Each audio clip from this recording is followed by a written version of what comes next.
En esta calor, subirse a buses con aire es posible. Este es nuestro trabajo, hacer que tu día a día sea más fácil. Por eso en ATM somos más que tránsito.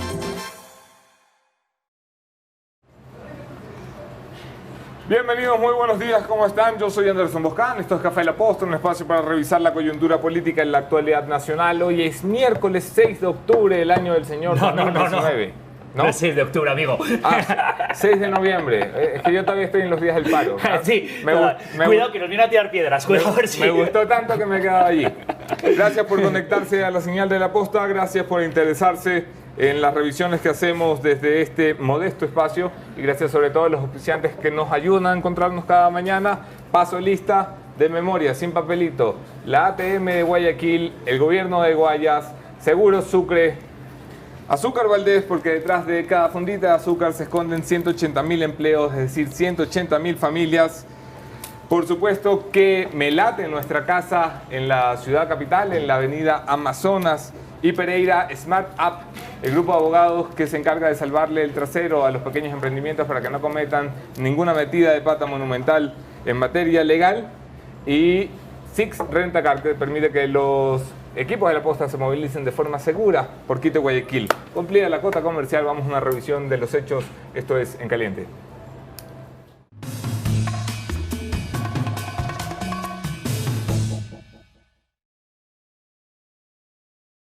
¿Alguien puede traer A una ver, hojita? En Caliente habrán visto ya que don Virgilio Hernández se ha entregado a la justicia. Y no solo se ha entregado, es que el juez Julio Arrieta, que lleva el proceso y la causa, ha decidido que el señor tiene que tener prisión preventiva por rebelión, el delito de rebelión, que es el delito que se investiga. La prisión preventiva ha sido criticada por muchos juristas como exagerada, al tratarse de un hombre que estaba compareciendo a una audiencia a la que ni siquiera era la que correspondía ir según todos los abogados que he consultado. Y don Virgilio se entrega queriendo un poco que le aplaudan, y es muy raro que a alguien le aplaudan por hacer lo que hay que hacer, presentarse a un juicio cuando lo están llamando. Así que don Virgilio ha terminado ayer siendo trasladado, según entendía, a la cárcel de La Tacunga, al Centro de Rehabilitación Social de La Tacunga, que para quienes están en la jerga política ya tiene un nuevo nombre. Le llamábamos a partir de ahora la sede de Alianza País, porque a poquito se van reencontrando Jorge Glass, Paola Pavón, Virgilio Hernández, está toda la familia allí. Ya van a tener elecciones internas, van a tener presidente de la cárcel y todo. En la Asamblea Nacional las cosas también se mueven en caliente, caliente, caliente.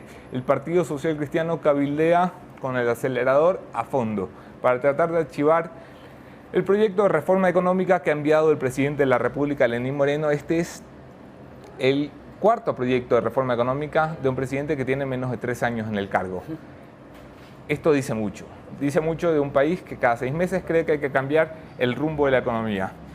Como la economía es el tema del día, y como yo no sé un carajo de economía y la entiendo poco, he querido invitar a alguien que nos explique las cosas como que estuviéramos en clases. Así que demos la bienvenida al profesor y catedrático Luis Espinosa Godet, economista de la Universidad de San Francisco. Nos acompaña la mañana de hoy para tratar de explicarnos de qué carajo va la economía. Quédense en la entrevista.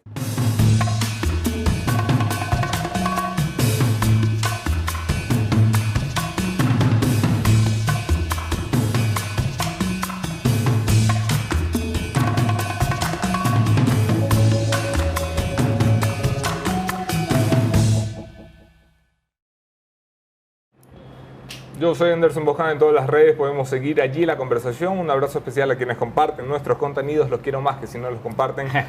Bienvenido, profesor Espinosa. Muy buenos días, Anderson, muchas gracias por el café. Disculpe que he llegado un poquito tarde por un poquito de estrés. No te preocupes. Buenos días. ¿Cómo estás? Pues estoy bastante triste, la verdad. Estoy bastante triste porque creo que lo que está ocurriendo en Ecuador está siendo una nueva oportunidad perdida para el progreso y el futuro, está siendo una nueva oportunidad perdida para que ese 60% de ecuatorianos que no tienen empleo formal encuentre empleo y quizás no se vean las consecuencias mañana. Yo no digo que esto va a estallar mañana, pero sí que se van perdiendo oportunidades y el progreso que no llega. Y aquí seguimos esperando a Godot. Ha presentado un proyecto de reforma económica urgente en la Asamblea Nacional, eso el Gobierno Nacional. El Gobierno Nacional Paralelo, que es el movimiento indígena, ha presentado también una propuesta económica. Esos son dos de los principales temas que me gustaría tratar esta mañana, además de cómo va la economía en general y los retrocesos que me estaba señalando antes de entrar en cámara. Así que me ha apuntado... Podemos empezar por estos dos temas. En primer lugar, lo más triste de estos dos temas de los que me preguntas es que ninguno de ellos son una realidad. O sea, en realidad eso, creo que tú llevas los suficientes años analizando la política ecuatoriana para tener muy consciente que entre lo que entra en la Asamblea y lo que sale de la Asamblea suele haber grandes diferencias. Si es que sale algo, y lo que sale casi siempre mucho peor que lo que entró. Y lo que entra suele ser malo. O sea, que ya tenemos un problema grave, ¿no? El filósofo español Ortega y Gasset lo llamaba la diarrea legislativa, porque ya sabemos lo que sale de una diarrea, ¿no? Pues el problema que tenemos es que el proyecto de ley que se presenta ya es cuestionable en sí mismo, pero la Asamblea, si lo aprueba o no lo aprueba, porque ahora usted acaba de decir que los socialcristianos están cabildeando para que no se apruebe, se aprueba, no se aprueba, no se aprueba, pero al final no tiene mucho sentido que hablemos sobre eso porque es un poco irrealidad.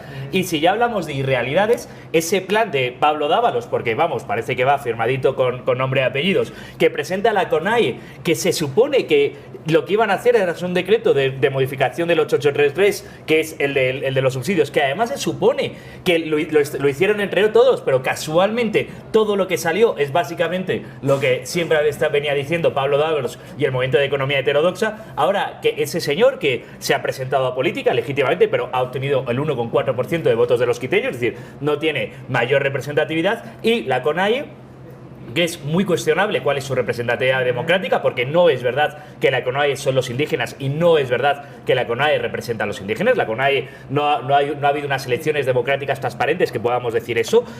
También es muy cuestionable que presentan otro plan que, si el uno ya era cuestionable si tenía realidad, porque a ver qué sale a la Asamblea, el otro es un absurdo marxistoide sin pies ni cabeza, sin sentido económico, sin cifras claras, un absoluto disparate económico. Es que se me acaban los adjetivos negativos para definir ese absurdo económico.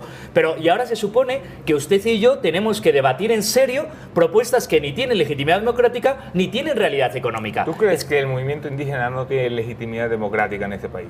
Pero vamos a ver, la legitimidad democrática se gana en democracia, en elecciones y con votos. Es que lo que estoy diciendo no es nada muy cuestionable. Es decir, aquí al señor Vargas, exactamente quién la ha votado. Hay un censo de indígenas que ya es un concepto cuestionable porque es por autodenominación. Hay un censo de indígenas que han votado en unas elecciones transparentes en las que ha habido observadores internacionales y de todos los lugares las distintas propuestas que se presentan, y el señor Vargas ha obtenido mayoría de votos.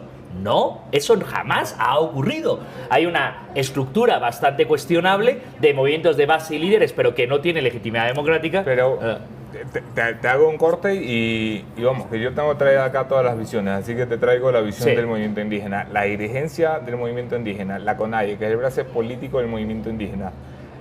Bueno, es que la CONAIE tiene prohibido hacer política, por eso tuvieron que fichar el Pachacuti. Perdón, el Pachacuti, que es el brazo político de la CONAIE, que es el movimiento, la representación y dirigencia del movimiento indígena. Esta representación y movimiento funciona con unas reglas y condiciones ajenas a nuestro sistema democrático, porque se supone respetan la forma de autodeterminación de los pueblos indígenas. Pero usted mismo lo acaba de decir, señor Boscán, usted dice, ajenos a nuestro sistema democrático. El nuestro es el suyo. Aquí no hay un sistema democrático para los no indígenas, hay un sistema no democrático para los indígenas, porque precisamente yo creo en los derechos humanos, creo en la universalidad de los derechos, creo en que todos somos iguales, y creo en que todos somos iguales ante la ley, y creo que los indígenas tienen exactamente el mismo derecho a la representatividad democrática que los demás. Y esa idea de que unos tenemos representatividad democrática y legitimidad democrática y otros tienen legitimidad alternativa, pues no es justo, y no es justo para ellos, porque no es justo que alguien hable en nombre de los indígenas sin tener representatividad democrática. ¿Qué representatividad democrática tiene el movimiento indígena, o más bien indigenista? El Pachakutik. Esa es la legítima democrática que tiene el Pachakutik, porque se ha presentado a elecciones transparentes, no la CONAIE, el Pachakutik. ¿Qué tanto por ciento de votos ha tenido el Pachakutik en Quito en las últimas elecciones con las propuestas del señor Dávalos? El 1,4%. Esa es la realidad de unas elecciones democráticas, transparentes y libres. Esa es la realidad. Aquí no podemos inventar legitimidades alternativas o democracias alternativas. ¿Y tú qué crees? ¿Que si no ganan las elecciones no tienen derecho a presentar una propuesta económica? Tienen perfecto derecho a presentar una propuesta económica y tienen perfecto derecho a hacerlo. No tienen perfecto derecho a presentar una propuesta económica en nombre de todos los ecuatorianos, en nombre de todos los indígenas, ni a que esa propuesta económica tenga mayor legitimidad porque ha sido presentada después de unos hechos violentos. De hecho, cualquier cosa que se presenta después de unos hechos violentos o sin condenar la violencia explícitamente tiene menos legitimidad que cualquier otra. Tienen perfecto derecho a presentar la propuesta que les dé la gana, pero no creo, y esa es la comparación que tenemos tú y yo, que tú y yo tengamos que considerarla como la alternativa al modelo económico del país, porque no tiene ni la realidad democrática ni eso. La Asociación de Veganos del Ecuador puede presentar un modelo, por supuesto. ¿Qué relevancia le daría a usted en la posta de las preguntas? Pues muy poquitas. Ninguna. Bueno, pobrecito de la Asociación Vegana del Ecuador. No le daría ninguna, primero, poquito. porque me encanta la carne, y segundo, porque la Asociación de Veganos no ha obligado al gobierno nacional de este país a sentarse en una mesa de diálogo, y es más, el gobierno nacional ha tenido que torcerse el brazo y decirle, sí, lo que ustedes quieran. Cuando la Asociación de Veganos le tuerce el brazo al presidente de la República, arrodilla un gobierno nacional, entonces pero es que ahí está el problema, Anderson, ahí está, en mi opinión, precisamente el problema. Es que no podemos darle más legitimidad por el hecho de que se ha usado la violencia. No podemos darle más legitimidad por el hecho de que se ha usado la violencia. Se le tenemos que dar menos legitimidad por el hecho. La Asociación de Veganos del Ecuador, la propuesta económica que haga para este país, tiene más legitimidad que la que ha hecho la CONAIE después de haber sido, como mínimo, conniviente con la violencia que se produjo en Quito, como mínimo. Y ya podemos hablar de mucho más. De hecho, cuando alguien usa la violencia, su propuesta tiene menos legitimidad. No amerita comentarla. Hay conceptos, sin embargo, que recoge la propuesta del movimiento indígena, que no solo pertenecen al movimiento indígena, que pertenecen a la tradicional, a los sospechosos habituales, los mismos de siempre, los sospechosos habituales, los mismos de siempre. Y te pongo conceptos sobre la mesa porque me interesa ver qué piensas tú. Que los que más tienen paguen más. ¿Te parece justo? Sí, parece una buena idea. Para eso es un impuesto proporcional, por eso si todos pagamos el 10%, el que tiene más paga más. Y de hecho en Ecuador los que más tienen pagan mucho más que los que menos tienen. La inmensa mayor parte de los impuestos corresponden a los que más tienen. Esa no es la pregunta. La pregunta es, ¿le vas a quitar el patrimonio a los que más tienen de tal manera que descapitalices el país? La pregunta es, ¿vas a gravar lo que ganan o vas a gravar lo que tienen? Porque si quitas el dinero de lo que tienen, entonces quitas capital de este país. La tercera pregunta es, ¿vas a pedirles tantos impuestos que ya no les haga rentable estar en el país o hacer negocios en el país? Porque entonces no solo no recaudas, sino que además se van del país. Es decir, que los que más ganen paguen más, me parece completamente justo. En un impuesto proporcional, todos pagamos lo mismo, se produce exactamente eso. Hay una declaración de empresarios chilenos que recogía la semana pasada el diario El Universo en portada, con un titular de portada en la parte inferior, y decía: tenemos que meternos la mano en el bolsillo hasta que nos duela. Esto lo pronunciaban los empresarios chilenos con motivo de las manifestaciones que está teniendo lugar en Chile, en las que hay mucha violencia también, en las que hay muchas reivindicaciones sociales de izquierda, y en las que los empresarios dicen: tenemos que nosotros hacer un esfuerzo también, sin que el gobierno nos llame. Vamos a ver, voy a decir dos cosas. En primer lugar, quiero decir que, igual que digo que la CONAIE no representa a todos los indígenas, esos empresarios chilenos no representan a todos los empresarios chilenos. Y aquí la legitimidad y la representatividad es un tema bastante. Entonces, algunos empresarios chilenos o un empresario chileno ha dicho que, me parece estupendo, a ese empresario, a algunos empresarios y a todos los que nos están escuchando y viendo en cámara, les quiero dar una gran noticia. El SRI permite donaciones. Usted puede, si usted de verdad cree que tiene que contribuir más a su país, vaya a la oficina de donaciones del SRI, pregúnteles por el formulario de donaciones, probablemente no sepan dónde está porque nadie lo ha utilizado en décadas, pero lo tienen, usted pregúnteles por ello, y si usted quiere donar $1.000, $10.000, $1.000.000, hágalo feliz. Pero no obliga a los demás a hacerlo. Es muy distinto. Si los de izquierdas creen que hay que pagar más impuestos, maravilloso. vayan al SRI y paguen todos los impuestos que les dé la real gana. Son libres de hacerlo, pero no digan a los demás que lo tienen que hacer. ¿Te parece que ya se pagan suficientes impuestos en este país? En este país tenemos un problema con los impuestos que, fíjate que yo soy liberal, soy radicalmente liberal y soy partidario siempre de pagar menos impuestos. Sin embargo, creo que en este país el problema que tenemos de impuestos no es tanto del nivel impositivo, de la presión impositiva, como de la complicación de pagar impuestos. En este país el sistema de pagar impuestos es caótico, injusto, mal diseñado y con terribles ineficiencias. Entonces, si tú me preguntas, ¿habría que pagar menos impuestos? Yo creo que tenemos que conseguir un sistema impositivo que sea mucho más igualitario, que caiga sobre mucha más base de población, y tenemos que conseguir un sistema impositivo que sea mucho más claro. Porque al final esta complicación, no nos engañemos, a quien más beneficia es a quien más dinero tiene, porque es quien puede hacer subterfugios fiscales para intentar hacerlo. Pero además vivimos en un país en el que la dichosa preguntita de consumidor final con factura tiene gravísimas consecuencias. Tiene gravísimas consecuencias, primero, de ineficiencia. Es decir, estás haciendo una fila y se tarda un montón de tiempo porque tienes que anotar. Y en segundo lugar, tiene gravísimas consecuencias porque es un mecanismo para que la clase media de este país intente pagar el menor número de impuestos, menos aún de lo que le corresponden. Y cualquiera que haya salido fuera de Ecuador, da igual, Colombia, Perú, Estados Unidos, la Unión Europea, donde sea, sabe que no te hacen la dichosa preguntita. ¿Y funcionan esos países? Sí, sí,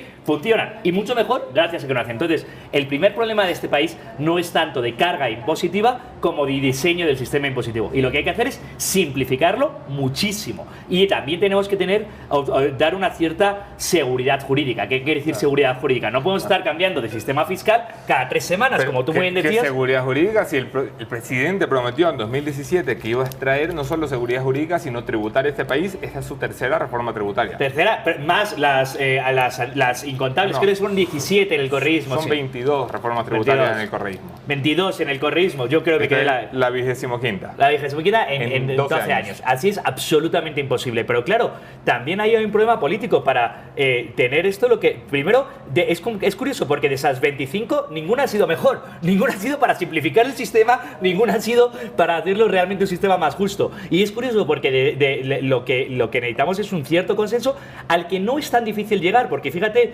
que creo difícilmente vas a encontrar en Ecuador a muchas personas mucho más liberales que yo. Es decir, dentro del extremo ideológico, en el liberalismo yo estoy muy en el extremo. Pero yo mismo estoy diciendo, oye, quizá no tenemos que hablar de si subir o bajar los impuestos, sino de simplificarlos. Y creo que con un poco de razonabilidad, la inmensa mayor parte del espectro ideológico puede estar de acuerdo en esto. Eso sí, con un poco de razonabilidad, teniendo en cuenta lo que tenemos en la Asamblea, esa palabra queda fuera de la ecuación.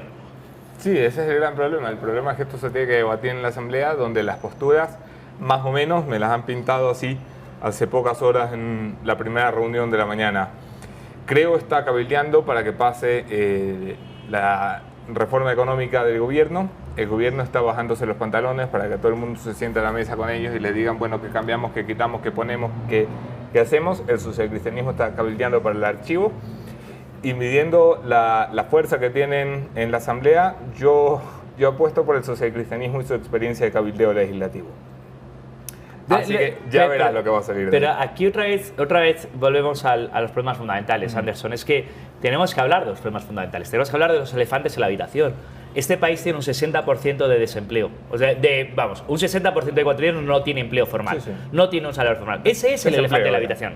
Ese es el elefante de la habitación. Es de eso de lo que tenemos que estar hablando. No tiene mucho sentido que estemos hablando del mar y los peces o que estemos hablando de las propuestas completamente absurdas de la CONAIE, que ninguna de esas propuestas van a traer más empleo a este país. De hecho, es curioso, es significativo que no hablen del principal problema de los indígenas de este país, que es el desempleo en el mundo agrario. No hablan de ese tema. Entonces, deberíamos estar hablando de soluciones a esto. Podemos hablar de esta reforma fiscal. Al final, nos gustará o no nos gustará esta reforma fiscal, pero el déficit va a haber que cubrirlo. Y el déficit va a haber que cubrirlo de alguna manera. O se gasta menos o se ingresa más, porque lo del déficit no es una palabra muy complicada. Ahí hay que los que nos estén escuchando, ¡ay, las palabrotas que utilizan los economistas! Oiga, si usted gasta más de lo que ingresa, tendrá que cubrirlo de alguna manera. Esto es que lo sabe cualquier persona con sentido común. ¿Cuál es el problema? ¿Por qué estamos en lo que estamos? ¿Por qué estamos en este momento de entrampamiento, de inmovilidad?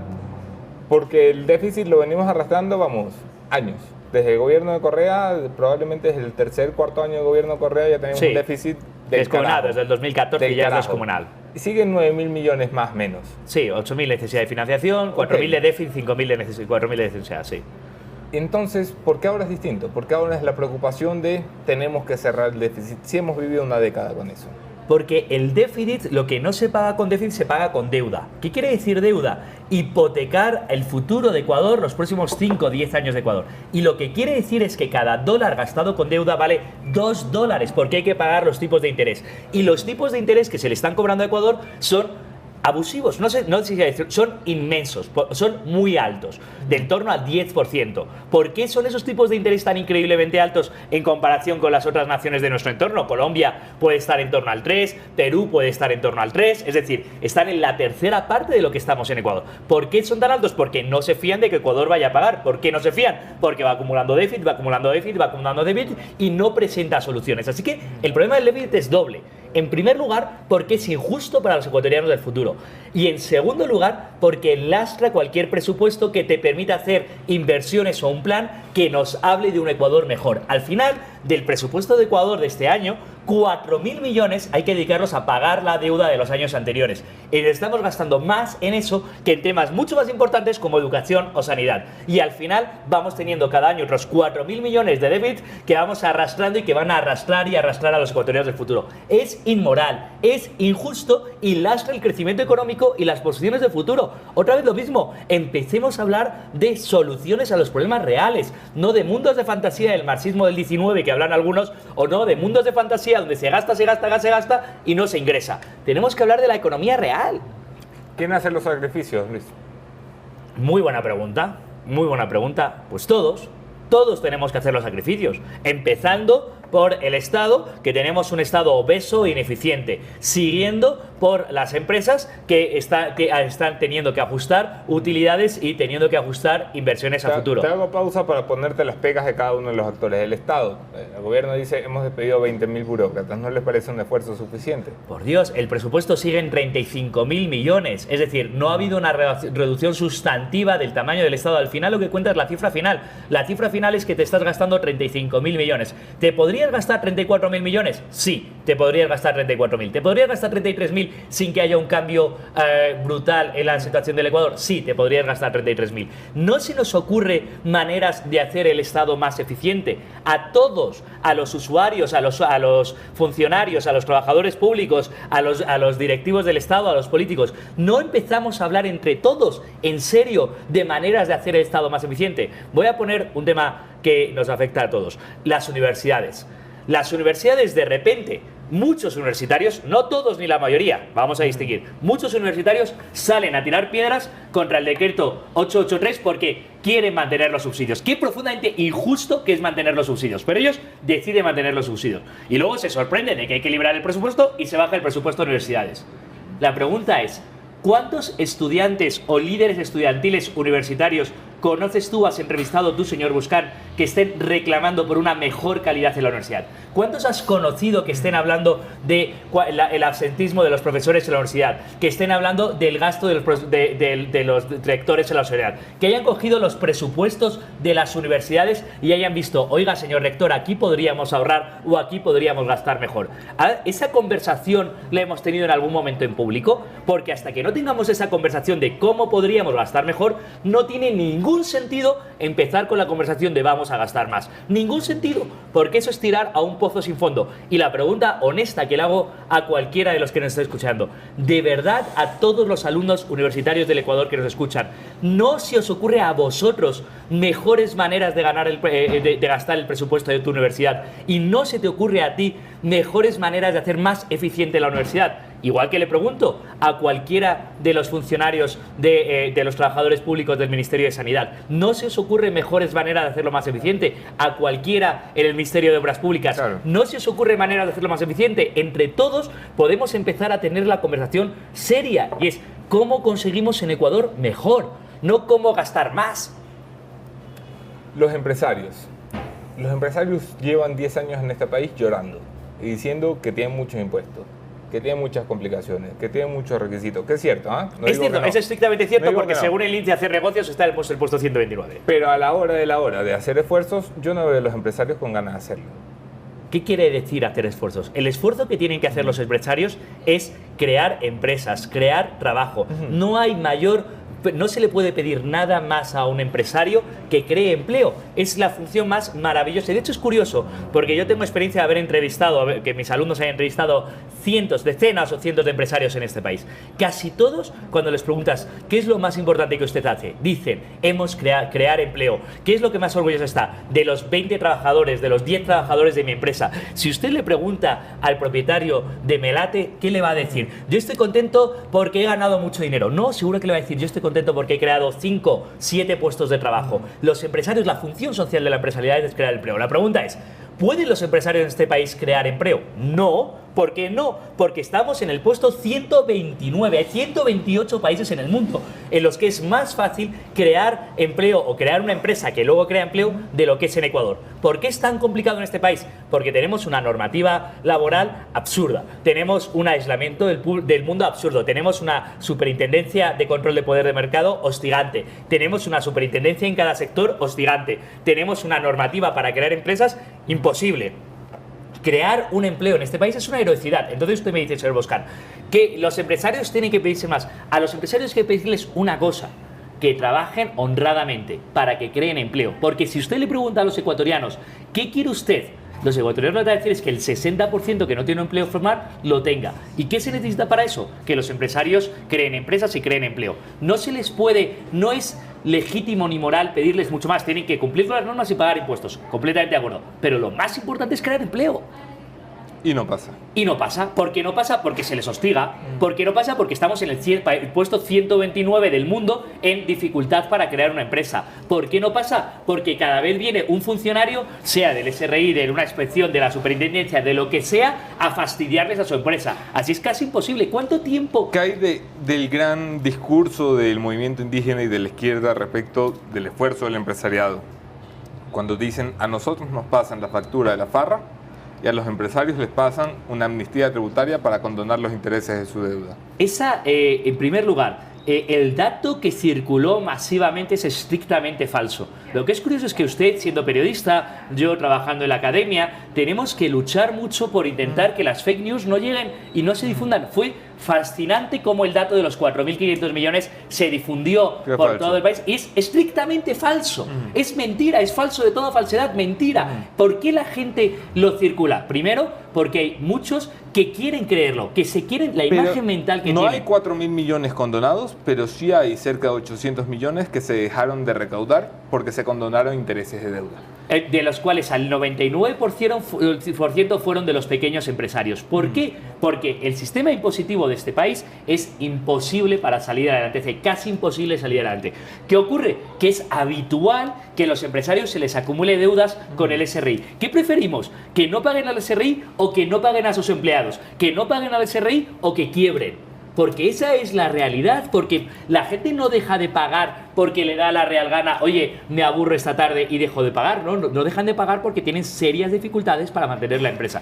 ¿Qué ocurre? Que se hizo una amnistía que resultó muy bien y fue, oiga, mire, no el pronto de la deuda, no lo que usted debe.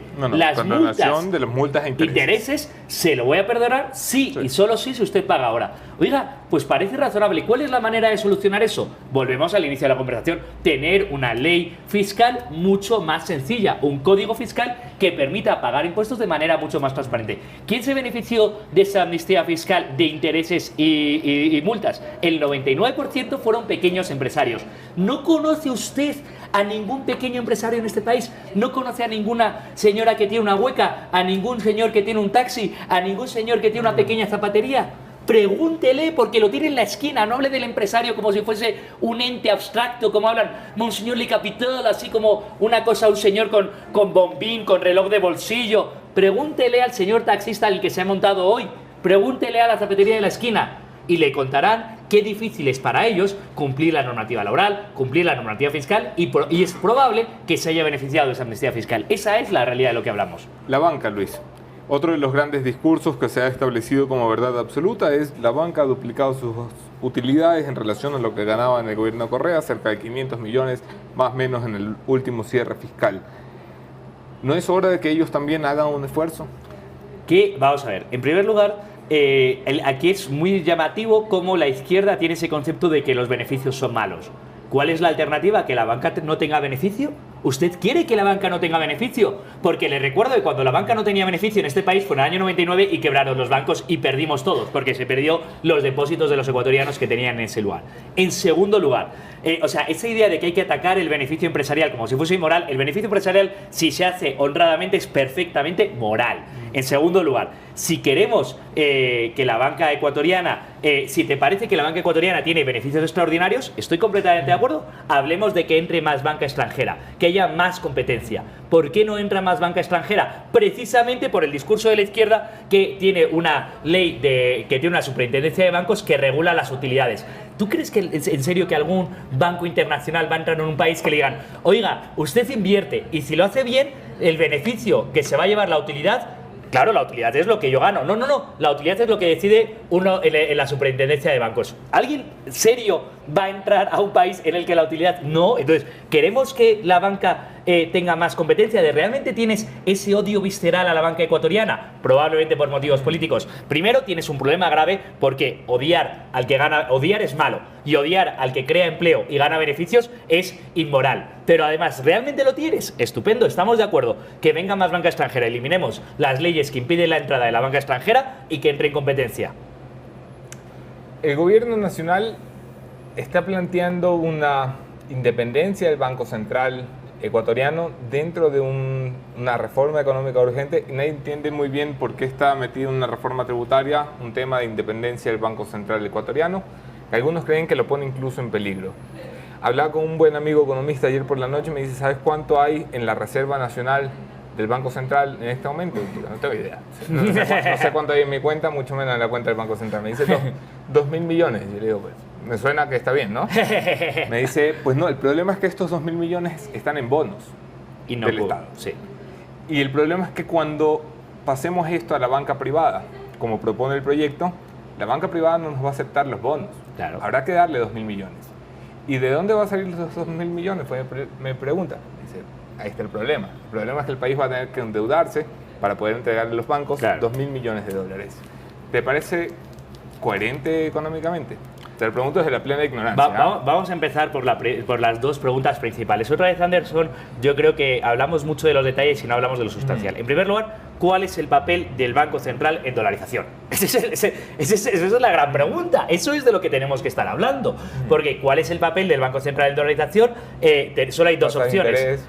Es o ninguno o mínimo. Así que eso, ¿es el papel del Banco Central ser la caja chica del gobierno? ¿Es el papel del Banco Central estar recibiendo dinero del gobierno? No, simplemente no. La segunda pregunta sobre la independencia del Banco Central es fascinante porque yo me dedico a la teoría económica y este es un debate absolutamente fascinante. Que yo sepa, solo hay dos países del mundo donde no se reconoce a nivel explícito la independencia del Banco Central. Y es la Constitución de Ecuador y la Constitución de Sudáfrica. A lo mejor alguien nos puede corregir porque lo ha trabajado más, pero en general el consenso en los libros de economía, el consenso en todos los países del mundo, el consenso entre economistas es que es bueno que el Banco Central sea independiente. ¿Por qué? Porque el Banco Central tiene el dinero, igual que es bueno que el sistema de justicia sea independiente del gobierno, que la Asamblea sea independiente del Ejecutivo, son cosas que ya sabemos que es bueno que haya distintas funciones dentro del Estado que sean más o menos independientes. Okay. Y ese consenso, el problema que tenemos es que la Constitución nos pone trabas, pero es evidente que avanzar en el camino de la independencia del Banco Central es positivo para todos, porque el dinero que está en el Banco Central en parte es el encaje de los bancos comerciales y esos son sus depósitos. Así que es bueno que el banco comercial esté sano y es bueno que el Banco Central esté sano. Y para que esté sano no tiene que hacer chanchullos con el gobierno de manera que, oye, préstame 2.000 millones que yo te doy 2.000 millones. Todo eso hay que eliminarlo. Y claro, para eliminarlo va a haber que sanear el balance del Banco Central y eso va a ser difícil. Claro que va a ser difícil, pero mejor sanearlo a seguir con la herida ahí echando push más y más tiempo. Pero ¿te parece bien que nos metamos como Estado la mano al bolsillo, saquemos 2.000 millones de dólares y lo entreguemos a la banca privada? No lo entreguemos a la banca privada, eso no es exactamente así. Lo que pasa es que tú tienes un banco central que tiene 2.000 millones y tiene gran parte en deuda del propio Estado. Okay. Y para que el Banco Central tenga solidez, esos bonos no son muy confiables porque están completamente vinculados. Cuando hablábamos del crédito vinculado de los 90, es exactamente esto. El crédito vinculado porque hay una relación de dependencia entre el que da el crédito y el que lo recibe. ¿Qué tenemos que hacer? romper esa relación de dependencia. ¿Cómo se puede hacer? Pagando esos bonos. Pero esos bonos va a haber que pagarlos de algún manera. No se va a dar el dinero a la banca privada. No vas a coger y vas a decirle, te regalo 2.000 millones. No, vas a decir, vamos a pedir prestado, vamos a sacar estos bonos de nuestro balance que probablemente lo comprará la banca privada. Eso sí, lo comprará. ¿Y te parece bien? Es que es necesario. ¿Cuál es la alternativa? ¿Tener un banco central dependiente? ¿Tener un banco central sin un balance sano? Es que eso lastra la economía. Yo sé que vamos a ver, lo que tenemos que conseguir establecer o visualizar es el nexo que une a tu primo que no tiene empleo con el balance del Banco Central. Eso es lo que yo creo que es más difícil hacer el nexo para el público en general. Pero tu primo no tiene empleo porque en este país no hay inversión, porque hay mucha dificultad y porque hay dificultad para encontrar crédito. Hay dificultad para encontrar crédito porque la banca comercial tiene dificultad para prestar y la banca comercial está atada por el Banco Central. Y el Banco Central está mal porque tiene el dinero del gobierno. Sé que son muchos pasos y sé que cuesta, pero básicamente lo que tenemos es, si tenemos un Banco Central sano e independiente, tenemos más oportunidades de prosperidad. Y eso lo sabemos desde el principio. ¿Ves a alguien en este país, en la clase política, que tenga claridad sobre el proyecto de país que tendríamos que tener?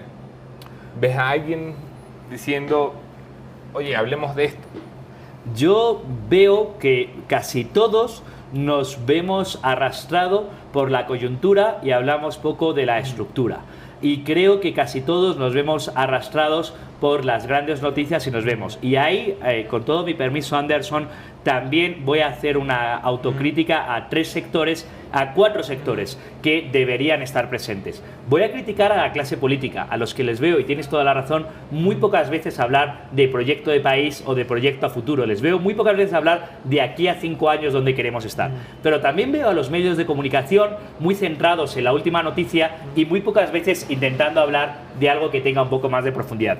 También veo a la academia un poco perdida en estudiando temas que no interesan mucho y hablando poco de posibles soluciones. Y también veo a la sociedad civil básicamente ausente o por inexistente, porque nos falta mucho de eso que se llama sociedad civil, que es un concepto tan importante para la sanidad de una democracia, aunque tan difícil de definir y de crear. Así que creo que no podemos solo decir, oh, los políticos son culpables. Creo que entre todos tenemos que empezar a reflexionar qué hemos hecho nosotros mal. Y creo que muchos hemos hecho muchas cosas mal. ¿De qué habla la academia en este país?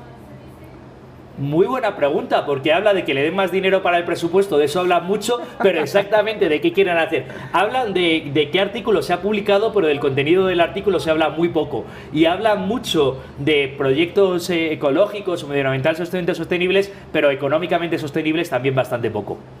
Me tomo la última recta final de la entrevista con Luis Espinosa Godet para no hablar de economía, hablar un poco de la sociedad ecuatoriana, porque seguí muchos tus comentarios durante los días del paro nacional y te notaba cabreado, o sea, genuinamente cabreado, como creo que estábamos muchos de nosotros.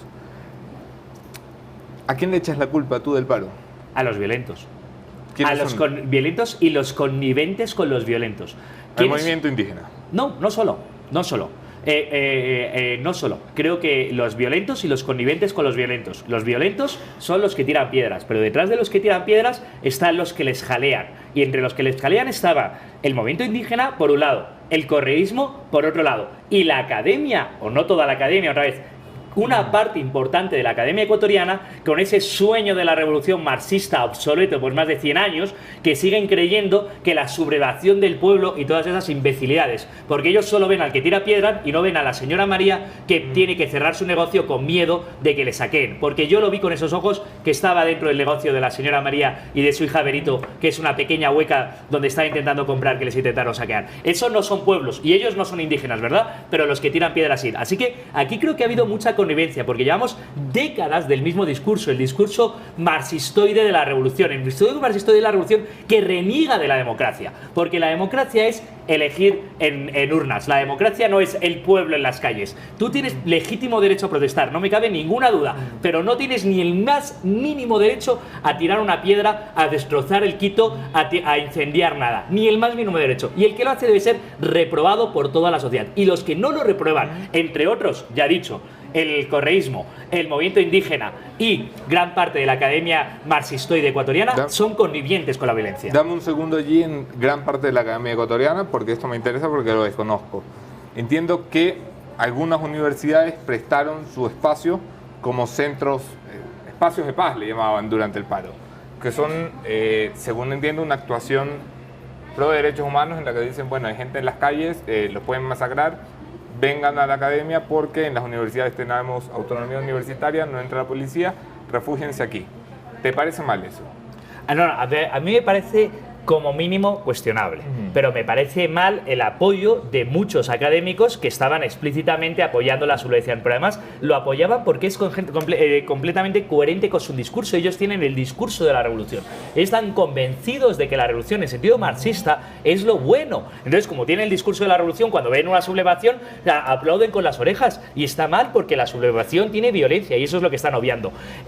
Si hicieron bien las universidades en darles un cierto espacio, bueno, es como mínimo cuestionable, porque una vez que vimos al movimiento, aparte del movimiento indígena, no es todo el movimiento indígena, secuestrar policías, y lo vimos todos, o una vez que vimos secuestrar periodistas, y lo vimos todos, seguir apoyando, haciendo aquí una especie de, oh, es que son buenos, bueno, ya, pero es que, claro, dices, es que los que están aquí no son exactamente los mismos dirigentes, ya, bueno, pero es que tú estás alimentando todo esto, y está habiendo violencia en Quito, y en lugar de estar llamando a que haya menos, la estás alimentando, así que es como mínimo cuestionable. ¿Te sorprende que haya dirigentes políticos que están detenidos, procesados y encarcelados preventivamente por declaraciones y conversaciones, y que por el contrario haya inacción absoluta en la Fiscalía General respecto del movimiento indígena y sus dirigentes? Es decir, que aquellos que cometieron delitos flagrantes, como el señor Vargas, el señor Isas, que secuestraron gente en televisión nacional haciendo bueno, una gala de sus delitos, están caminando tranquilamente por la calle, mientras dirigentes políticos de oposición están ya encarcelados. Bueno, voy a decir algo que puede resultar sorprendente. Creo que es público y notorio que no soy el mejor amigo del señor Virgilio, pero sí que le deseo al señor Virgilio y a la señora Pavón algo de todo corazón, y es que tengan acceso a un juicio justo con una justicia independiente.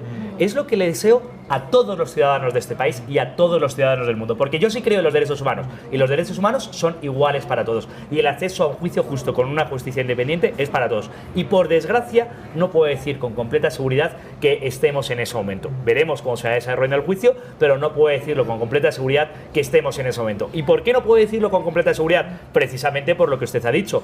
¿Cuántos acusados hay de otros que hemos visto de manera pública y notoria que estaban como mínimo alimentando delitos, jaleando delitos? Ya lo hemos visto. Así que me parece que tenemos, todos los ecuatorianos, tenemos derecho a una investigación imparcial. Y no creo que esa investigación imparcial deba venir de una Corte Internacional de Derechos Humanos internacional. Creo que debería venir de las propias instituciones de Ecuador. Y es grave y preocupante que no tengamos confianza en las propias instituciones del Ecuador para construir eso. ¿Y cuál es la conversación que podemos tener para tener un Ecuador mejor en el futuro? ¿Qué podemos hacer para tener instituciones que nos produzcan confianza y que puedan ser justas e imparciales para todos? Y no estamos teniendo esa conversación. Me quedo con eso, y con eso concluyo. Luis Espinosa Godet. Un placer, espero volver pronto, que está muy rico el desayuno. Gracias por acompañarnos. Mi conclusión de esta mañana, el punto final, con eso terminamos.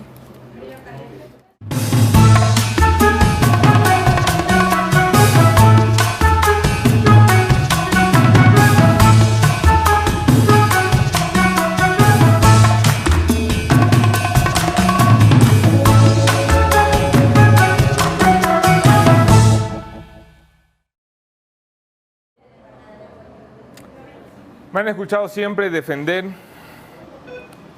como la mejor medicina para curar el populismo la necesidad de entregarle a los líderes del correísmo algo que ellos nunca le entregaron a sus opositores: un juicio justo. Y creo, como ha dicho mi invitado esta mañana, que cada vez tenemos más dudas sobre las posibilidades de que eso se lleve a cabo. Personalmente he revisado el proceso de la señora Paola Pavón, lo he ido informando, y creo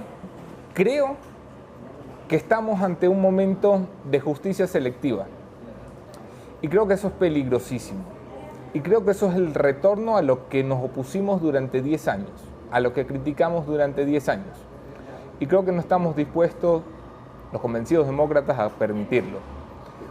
No es una cuestión de nombres, no tengo ni amistades ni enemistades con la señora Pavón o el señor Hernández. Seguro que amigos no somos. Pero no creo que esté bien que la Fiscalía General esté actuando bajo el cálculo político. Habíamos pensado que esa era había terminado. Este es un llamado a la Fiscal General. Tiene en sus manos, señora fiscal, a 2 personas con prisión preventiva que pertenecen a un partido de oposición. Pero tiene en sus manos también una investigación contra un presidente en funciones que no ha avanzado nada, de la que no ha informado nada. Al enemigo del presidente en funciones sí que da abierto causas. Sí que está por llevarlo a un juicio que me parece importante, me parece bien hecho. En sus manos también está el delito flagrante que cometieron Leonidas Issa y Jaime Vargas, transmitido en Televisión Nacional, como para que todo el mundo se entere. No sé si prendió la Fiscalía General la televisión en esos días, pero es que secuestraron gente. Y es que la gente que los secuestró estaba allí. Fue esta Fiscalía la que procesó a Ricardo Patiño por un discurso y lo acusó de rebelión. Y a la gente que se paró y le pidió al ejército sublevarse y secuestró militares y policías y periodistas y llamó patojo de mierda al presidente de la República e insultó a los ecuatorianos y arengó para una violencia incontrolable como la que sufrimos en los últimos días, a esos nos los han tocado. Creo que es público y notorio que tiene en sus manos una denuncia firmada por el asambleísta Fabricio Villamar contra el prefecto de la SUAY, Yacu Pérez, que irrumpió en la Asamblea Nacional y que hoy no tiene la cara ni los pantalones para admitir que estuvo allí cuando lo vimos en fotografías y videos. Que ahora parece que es el doble, que ha tenido un hermano gemelo malvado, que ese sí ha querido irrumpir en el Parlamento y la representación popular para orinarse en la democracia ecuatoriana, que fue lo que hicieron en la Asamblea Nacional. Fue una burla a la representación democrática. Que la Fiscalía General esté actuando con cálculo contra los que hoy no están en el poder, la hace cada vez más parecida a la Fiscalía de Carlos Chiriboga. Esa no es la Fiscalía que yo quiero para el Ecuador. Llamado de atención. Aquí nos vemos mañana, otro tema, otro entrevistado, mismo entrevistador. Soy Anderson Boscán. Los invito el 14 de noviembre a la obra de teatro más pautada del universo, Los Cuadernos de Pamela, en La Bota. Miren el video. Maravilloso. De que llevamos el periodismo al teatro. ¿Por qué? Porque no se ha hecho antes. ¿Por qué? Porque a nadie se le ocurrió antes. ¿Por qué? Ni idea, pero a nosotros sí, porque entendemos que el periodismo debe innovar, porque el teatro ofrece infinitas oportunidades para llevar las historias de la vida real a las tablas, porque no hay historias más importantes que las que suceden a diario, y porque nos da la gana. ¡Bacán! ¿Y cómo es la jugada? Este 14 de noviembre estrenamos El Diario de la PAME. Una obra que revisa todo el entramado que hay tras los aportes ilegales de las campañas de Alianza País. El caso de Arroz Verde, pero desmenuzadito. Ponemos sobre este tema todas las miradas, enfoques y versiones posibles, y así el público sacará sus propias conclusiones. Es como un gran reportaje, pero construido con arte. Nos preguntamos si solo son ellos los corruptos, o lo somos todos. ¿Tú? ¿Eres un pillín? Tratamos de crear conciencia sobre este cáncer y así, ojalá, ayudar a que seamos cada día menos choros. Ojalá. La Posta se ha aliado con la productora Rompecabezas para elegir a los mejores actores y actrices posibles. Elaborar el guión más fiel a la realidad de los datos periodísticos, que incluye todas las versiones, todas. Y como todo en La Posta, divertirnos un huevo en el proceso. Pilas Guayaquil, que arrancamos el 14 de noviembre en el Teatro La Bota, en el Malecón del Salado. No te lo pierdas. Ni cagando.